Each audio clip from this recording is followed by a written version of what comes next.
and the recording's up.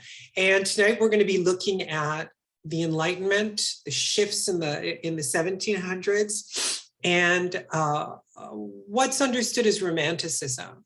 The Age of Enlightenment in Britain is critical for our understanding of the poetry that would follow. As I explained before the recording happened, there was, I'd say it's a sociological shift before the ideological shift. The decadence from the court, the presence of the church, these were things that Enlightenment philosophy, right? We could get me to articulate when I record, began to challenge. And it's from these philosophical writings that the writers that we're going to look at tonight and the next 2 weeks as well, right? We have a total of 3 weeks on Romanticism. We'll be able to question the Romantic spirit in response to the philosophy and, of course, the historical turning point event of the French Revolution. When we think about the Enlightenment, philosophy would have been intertwined with both politics and scientific discourse. As I mentioned, there was this break from the church, and there were the beginnings of what I think we understand today as secularism.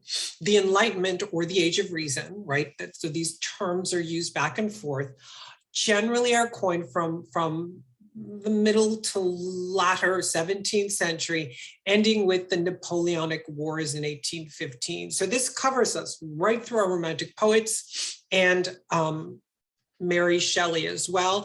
And I also gave you for reading link, as if you don't have enough to do, if you I've got to get Jacob in, give me a second as I announce people's names. Gauche. You can conversations with myself, right? You'll notice how I'm getting really good at Zoom. There's the inside voice, the outside voice, and sometimes the inside voice permeates the outside voice, so I negotiate it. And we're all good. 50 Shades of Good.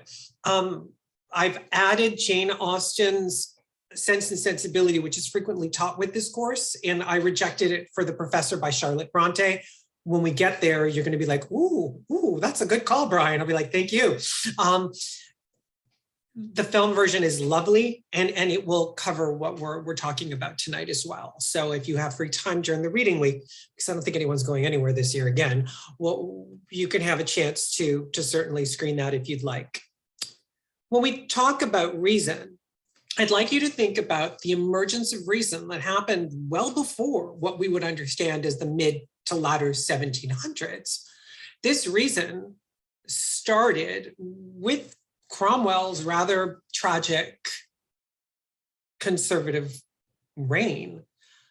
An ability to reason means an ability to move away from antiquated understandings, and in this case, sociological underpinnings or societal organizational patterns, to begin thinking about reasonable ways to organize life in society. The inspiration, which would tie directly to the kinds of architecture that surfaced during this period of time, i.e. neoclassicism, would have been the turning to the ancient civilizations of Rome and Greece and Rome, actually. I should be a little more precise with the way I name them. And that the movement away from political tyranny, which is what we saw with Cromwell in our first class, and that freedom and happiness needed to be individual. And this is, of course, something that the French Revolution fought for in 1789, which heightened the Romantic spirit rather obviously. By 1689, there were the 2 treaties of government that were passed. And I won't bore you too much with that, but you'll notice that you do have PowerPoints for this, and you can go through them too. But what's important is the kinds of writing from France that influenced our English thinkers and thus influenced our English writers. Denis Diderot, Jean-Jacques Rousseau. These are, of course, the steadfasts from this period. And you'll notice that whenever we look at philosophical discourse, somehow we start in France. And this goes right up to the deconstructivists in the 70s and 80s, meaning 1970s and 80s. So this trend, this philosophical trend, permeated from France, shared in part in the Germanys through the Salon years of Weimar, which this course doesn't cover. What's important for us to understand as well is that print culture really expanded by 1700. In other words, the ability to get information to people in large numbers happened. And as well, and we'll see this right through to Stevenson, the scientific revolution.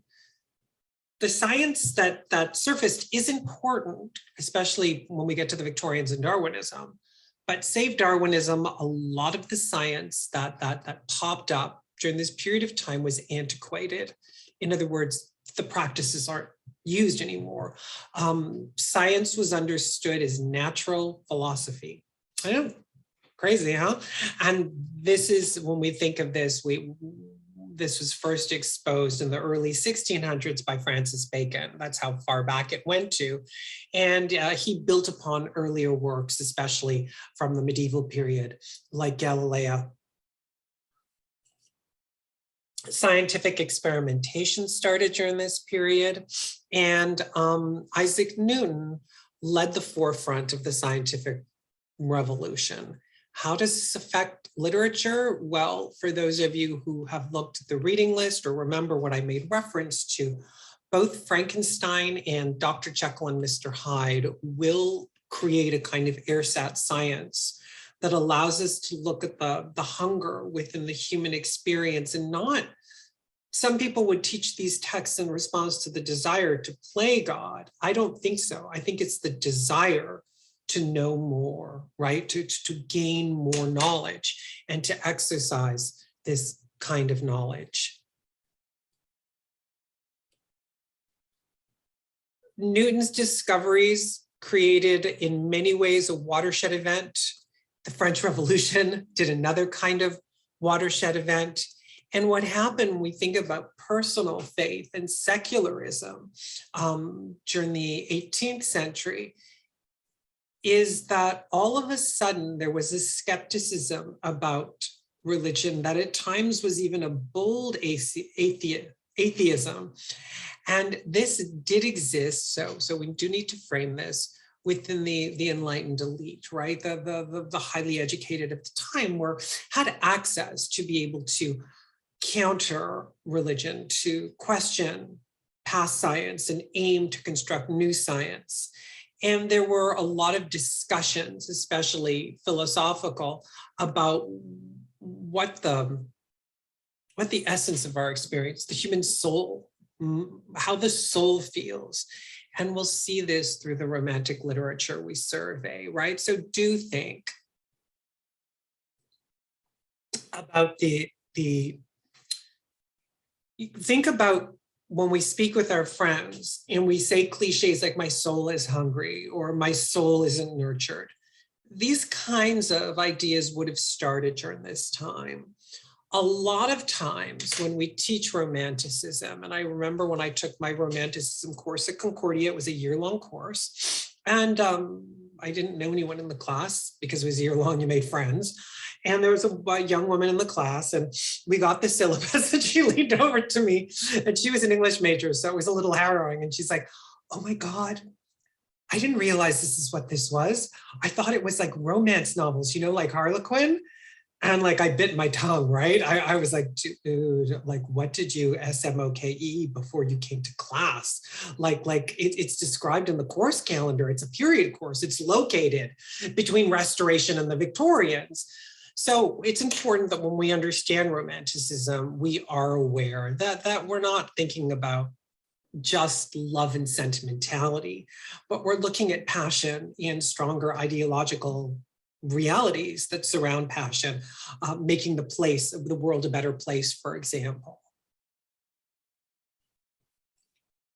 Jean-Jacques Rousseau's famous line, and excuse the sexist language that pre-modern writers use, is that, quote, man is born free and everywhere he is in chains. Let's rewrite that to humanity is born free and everywhere we are in chains. And that would, I think, be a little bit more appropriate. But what these thinkers were attempting to do were to illustrate the ways in which humanity was bound to antiquated and unfair sociological realities. The revolution, the French Revolution, is important for us. We don't really study it in great detail because questions will have to wait till the question period. So please write down your questions, my friends. Because I'm recording, if we were in an actual classroom, I would be able to pause, but this could get dicey with the technology. So where was I before I lost my track? I will find myself, don't worry about it, the French Revolution. The French Revolution is controversial, right? I'm a liberal humanitarian. I do not support the violence that's part of the French Revolution, but I do support the bulk of the population that had children they couldn't feed.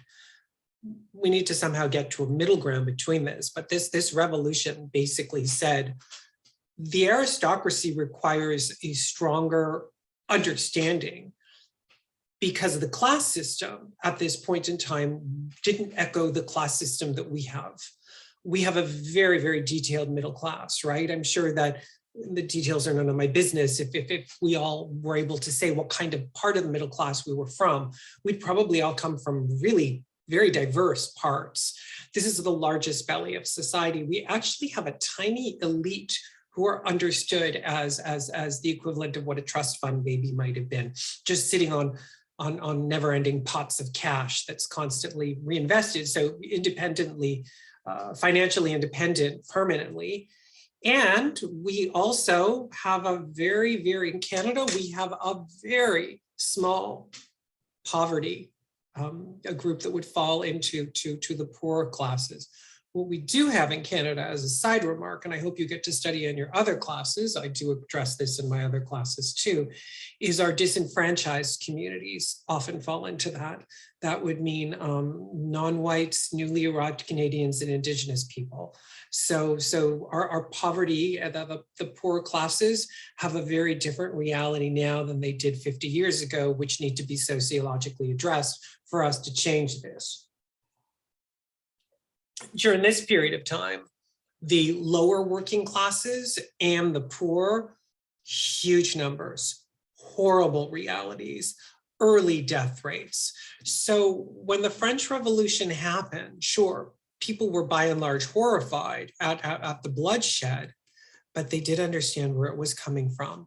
And when I end up with students who don't really understand the French Revolution, I'm like, oh my gosh, but everybody got their heads chopped. I know it's tough. I just say, imagine yourself with 8 children you can't feed and you yourself can't eat, and all of you are sick. This is where that kind of violence came from. It doesn't excuse the violence, but it does create a very real foundation for understanding it.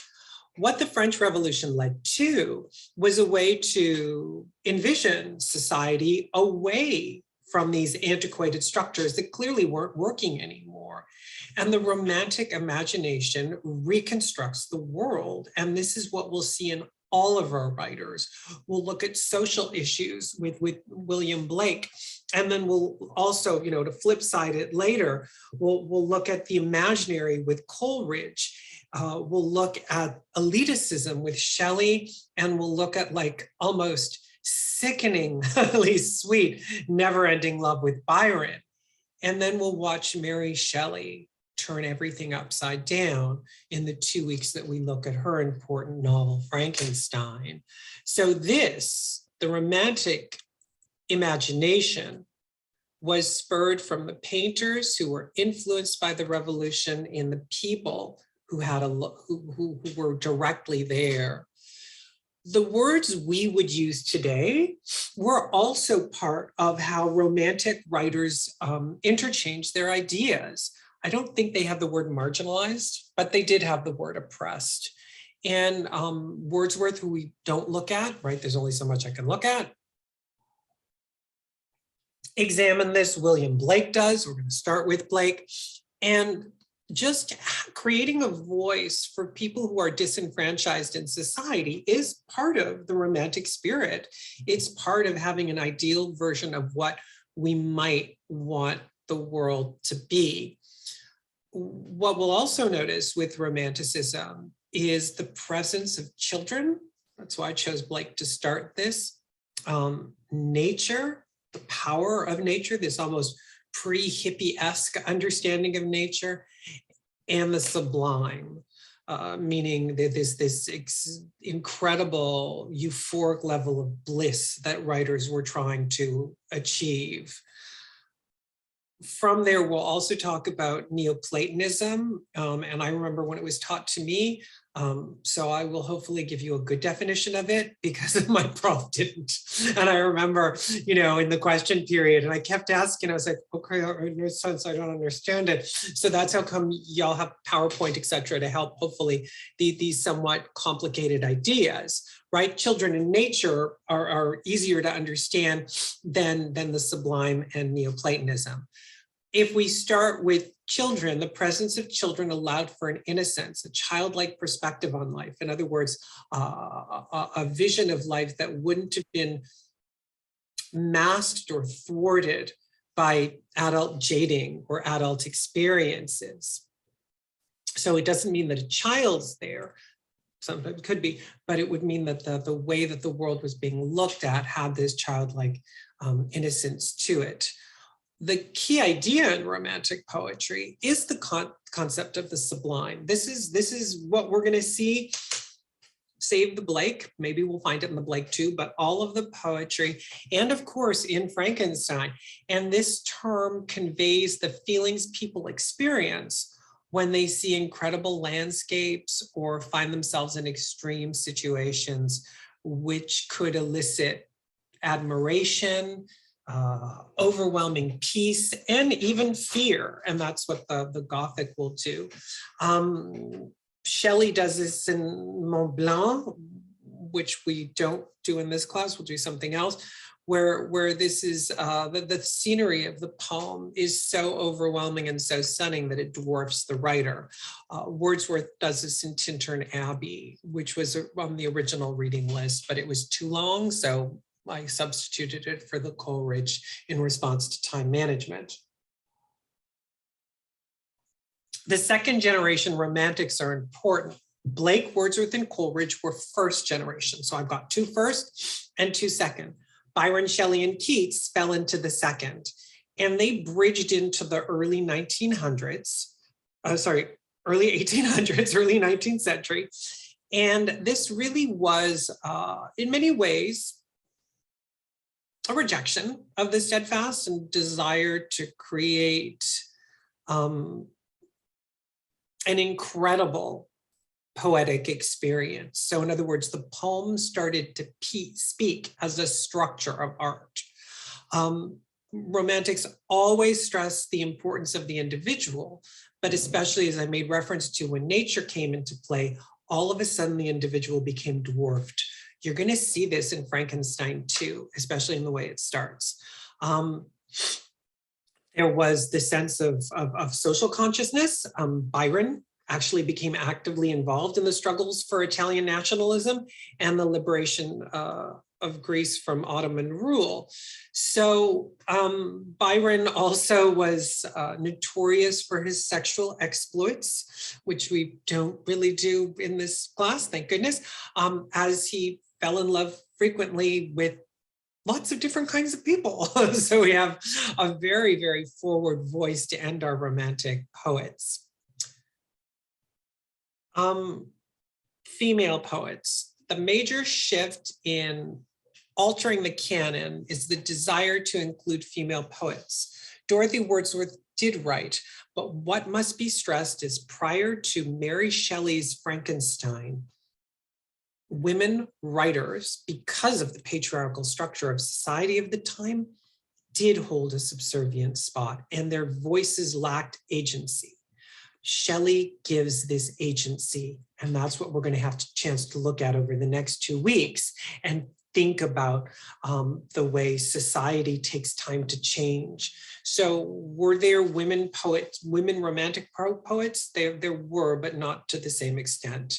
And very often, if you go to a Romantic anthology, you'll notice it is primarily patriarchal. Part of the Romantic spirit as well was the advent of the Gothic. In other words, if nature is going to be this sublime, if the world is going to have the ability for this kind of revolution, there would also be the advent of the preternatural. Coleridge's Christabel, Keats' La Belle Dame sans Merci, and of course Shelley's Frankenstein are what we know from this period. But during this period of time, the Gothic novel also started, and you can think of Matthew Lewis's The Monk or Anne Radcliffe's The Italian. As Frankenstein will take care of for us, the Gothic pushed the realm of the human into the preternatural, and we'll have 4 weeks on this during the term, so I'll move over from that as we'll look at Frankenstein and Dr. Jekyll and Mr. Hyde. We'll have quite a good time with looking at the Gothic part of the Romantic spirit. What's also important is, termed from Byron's own name, is the Byronic hero. Well, what does the Byronic hero mean? The Byronic hero is our favorite kind of hero. We love the Byronic hero. He or she, right?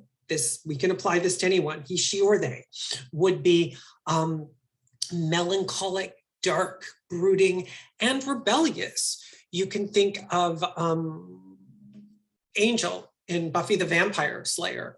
You could think of Archie in Riverdale, not that any of you should be watching it with your parents present. And this kind of Byronic hero, the person who's dissatisfied, who carries angst, but carries passion and the desire for more, is an appealing kind of character. And you could think to your favorite movies and you would find all kinds of examples of Byronic heroes. Batman, Wonder Woman, not Superman, right? These are just a couple of examples so that you know how widely, not accessible, but widely prevalent that this kind of hero is in popular culture and literature. And we'll see this, of course, in Shelley's novel. So I think I'm going to pause this, and I'm going to end the recording and go to questions and then go to the poem. So give me one moment. Oops, I pressed the wrong end. Sorry. There we go. I'm going to end the recording. Brian presses the wrong button.